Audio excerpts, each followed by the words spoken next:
எல்லாருக்கும் வணக்கம். TNPSC exam எழுத போகிற எல்லாருக்கும் வெற்றி பெற வாழ்த்துக்கள்.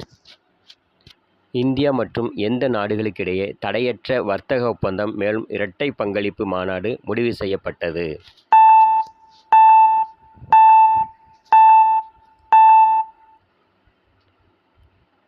இந்தியா மற்றும் இங்கிலாந்து. அடுத்து, ஜெர்மனியின் புதிய அதிபராக தேர்ந்தெடுக்கப்பட்டவர் யார்? ஜெர்மனியின் புதிய அதிபராக தேர்ந்தெடுக்கப்பட்டவர் யார்?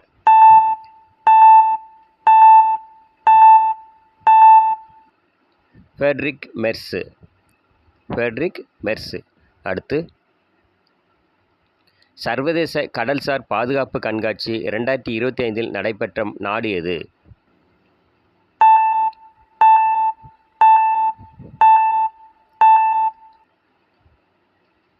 சிங்கப்பூர். அடுத்து, உள்நாட்டில் வடிவமைக்கப்பட்ட முதல் நீர்மூழ்கி போர்க்கப்பல் பெயர் என்ன? முதல் நீர்மூழ்கி கப்பலின் பெயர் என்ன?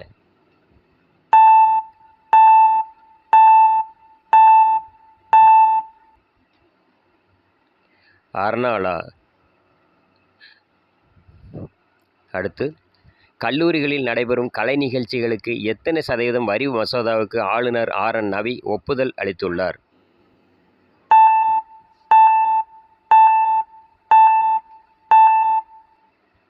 ஆன்சர் பார்த்தீங்கன்னா 10%. அடுத்து, சன்சத் விருது பெற எத்தனை நாடாளுமன்ற எம்பிகள் தேர்ந்தெடுக்கப்பட்டுள்ளனர்? சன்சத் விருது பெற எத்தனை நாடாளுமன்ற உறுப்பினர்கள் தேர்ந்தெடுக்கப்பட்டுள்ளனர்? 17 எம்பிக்கள் தேர்ந்தெடுக்கப்பட்டுள்ளனர். அடுத்து, உலக பத்திரிகை சுதந்திர நாள் அனுசரிக்கப்படும் நாள் எது? உலக பத்திரிகை சுதந்திர நாள் அனுசரிக்கப்படும் நாள் எது?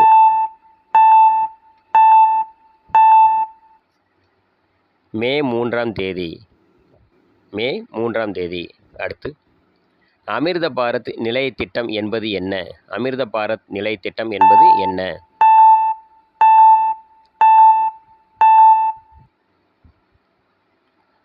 ரயில் நிலையம் மறுவடிவமைப்பதாகும். நம்ம சேனல் பிடிச்சா மறக்காமல் சப்ஸ்கிரைப் பண்ணுங்கள். நிறைய பேருக்கு ஷேர் பண்ணுங்கள். வாழ்த்துக்கள்.